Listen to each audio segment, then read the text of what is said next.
कि अगर with in 7 years after the marriage, मतलब शादी के 7 साल के अंदर अगर उस औरत को कुछ हो जाता है, अगर उस औरत का अननेचुरल डेथ हो जाता है, उसके हस्बैंड के जो रिलेटिव है वो सबको मिनिमम 7 साल तक की सजा हो सकती है, और जो कि मैक्सिमम लाइफ इम्प्रिजन में भी हो सकता है।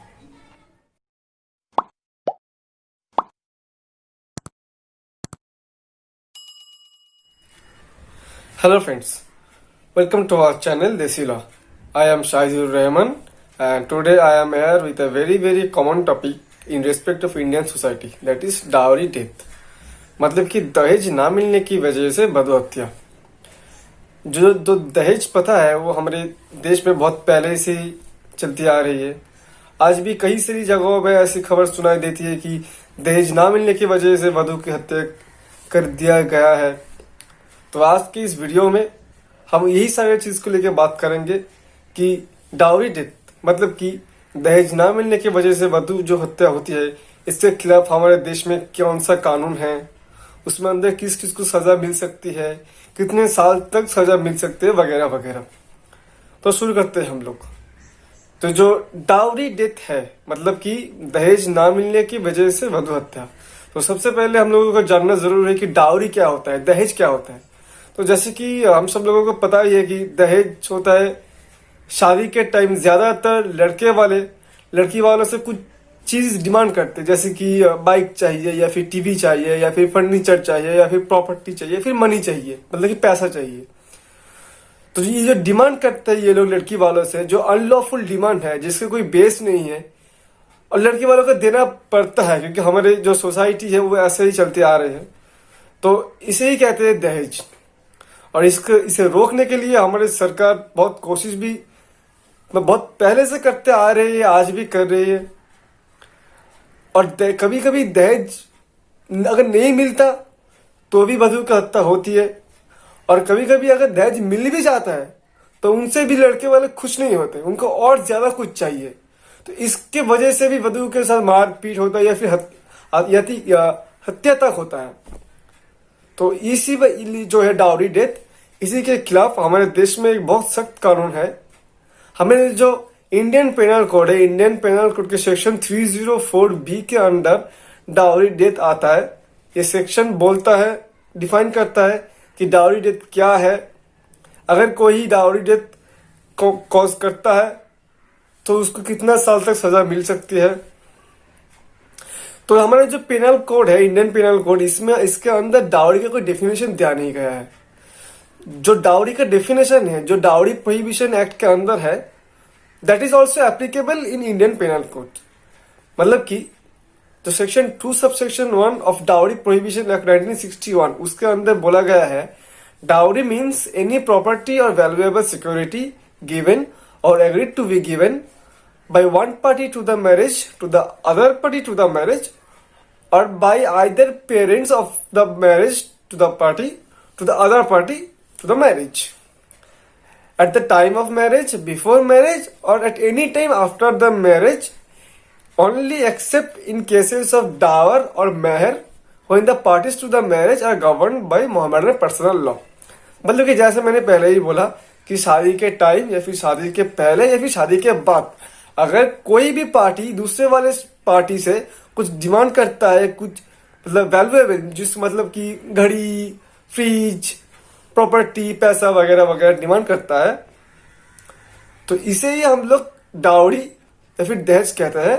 एक्सेप्ट जो डावर होता है, मेहर, मतलब जो मुस्लिम्स है उनके टाइम, शादी के टाइम एक कस्टम्स है कि उन लोगों को डावर या मेहर जो लड़के वाले हैं वो लड़की वालों को देता है, to show respect to the women. ये डावर और मेहर डाउरी के अंदर इंक्लूड नहीं होता है। तो यही सारा है डाउरी। तो अब हम लोग को समझना है कि डाउरी डेथ क्या है।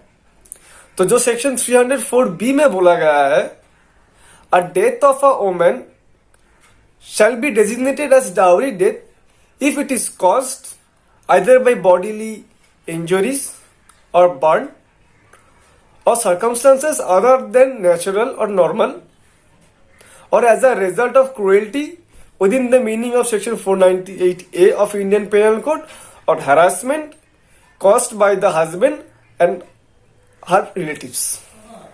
तो मतलब कि अगर दहेज ना मिलने की वजह से वधु की अननेचुरल डेथ होता है, जो कि एक तो मारपीट करने के बाद हो सकता है, तो उसमें क्या होता है कि जो डिसीज्ड वुमन है उसके बॉडी में बहुत सारे इंजुरीज भी दिखाई देता है, दैट इज बॉडीली इंजुरी और बर्न, या फिर अगर उसको आग लगा के मार दिया गया या फिर उसके साथ मारपीट या कोई भी तरीके का वायलेंस किया जाता है, उसका हस्बैंड और उसका हस्बैंड के जो रिलेटिव्स है, चाचा मामा फूफा वगैरह वगैरह, इन सब के साथ अगर किया जाता है तो उसे डाउरी डेथ कहते हैं हम लोग। तो जैसे कि हमने अभी डेफिनेशन पढ़ा कि सेक्शन 304B में क्या क्या बोला गया है डाउरी डेथ के लिए, तो अब हम 4-5 चीज बोल सकते हैं जो कि बहुत जरूरी है किसी भी मौत को डाउरी डेथ डिक्लेयर करने के लिए। पहली बात तो ये, the death of a woman should be cause, मतलब कोई वधु की हत्या होनी चाहिए। दूसरी, the death should have cause with in 7 years of the marriage. ये बहुत बहुत जरूरी है। इसमें बोला गया है कि अगर किसी भी वधु का उसके शादी के 7 साल के अंदर डेथ होता है, हत्या होता है, और अगर कोर्ट में ये प्रूव होता है कि उसके शादी से उसके डेथ से पहले उसके साथ मारपीट या कोई भी तरीके का वायलेंस किया गया था, तो कोर्ट और हमारा लॉ इटसेल्फ यही मान लेगा कि वो डाउरी डेथ ही है। और ये प्रोसेस की और ये डिफेंस का अंदर ऊपर आता है कि वो इस बात को डिस्प्रूव करे कि नहीं, ये डाउरी डेथ नहीं है। अगर 7 साल के अंदर ही होता है तो उसको कोर्ट मान ही लेगा कि डाउरी डेथ है। ये गया दूसरा। तीसरा क्या है?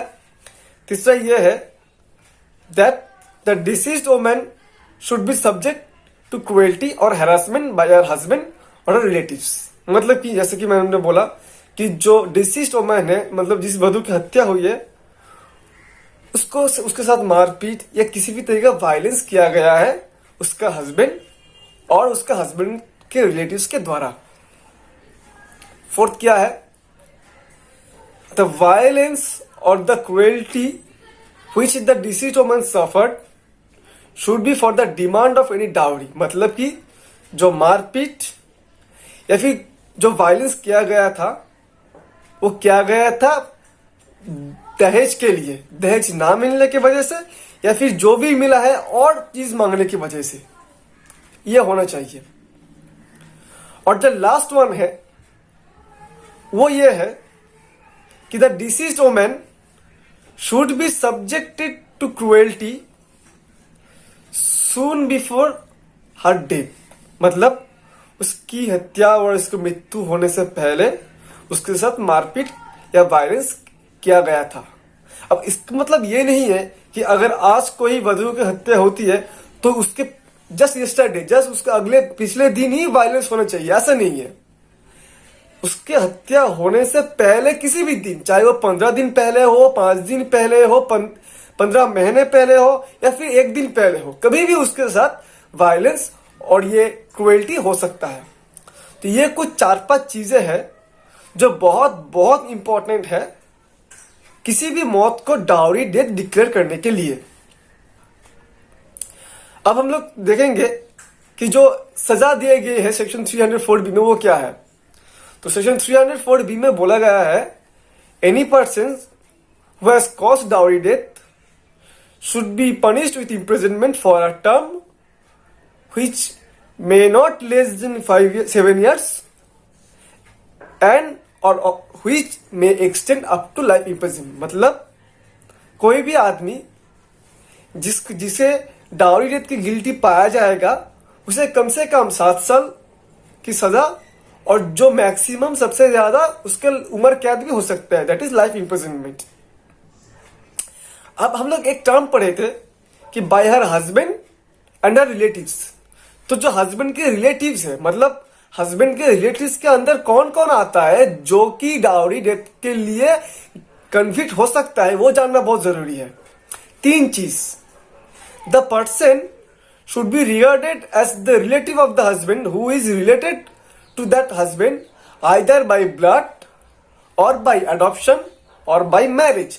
मतलब कि जो जो लोग उस औरत के हस्बैंड के साथ ब्लड रिलेशन में है, जैसे कि उसका माँ बाप भाई बहन, आइदर बाय मैरिज, जो शादी के बाद उनके परिवार से जुड़ा है, जैसे कि उसका बहन का पति या फिर उसका भाई का बीवी, ये सब लोग, और आइदर बाय अडॉप्शन।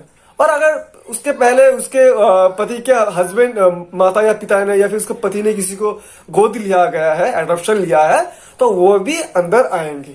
तो ये 3 कैटेगरी को छोड़ के और कोई भी आदमी उस रिलेटिव डिक्लेयर नहीं होगा for the conviction under section 304B।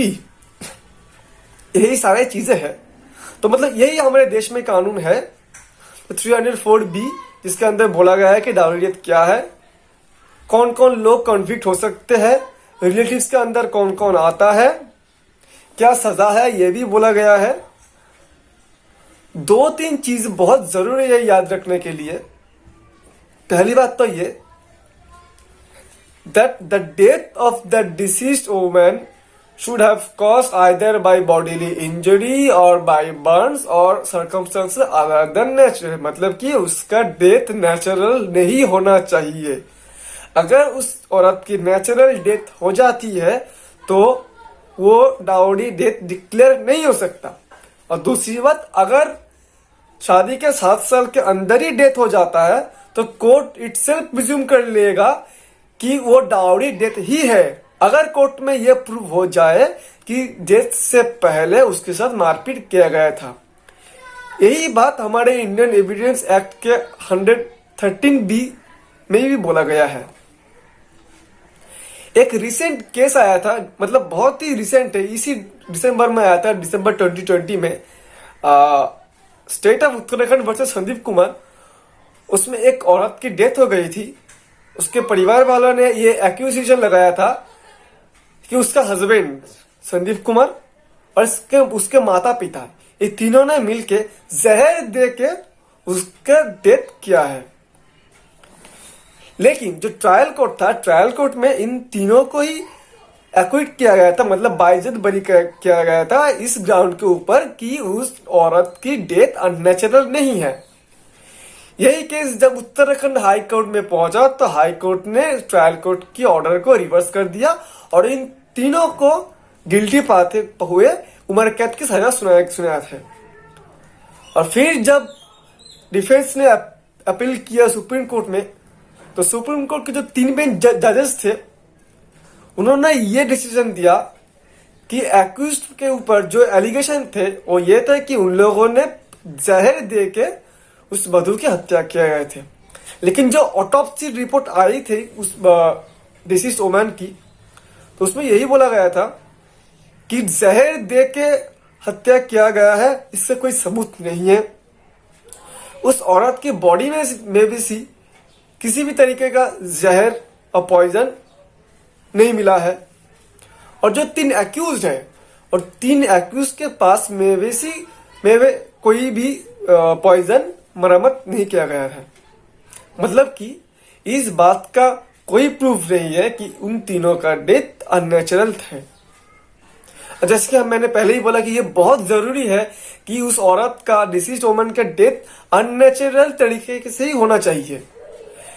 On this ground that the death of the woman was not unnatural, the Supreme Court acquitted all of the 3 accused।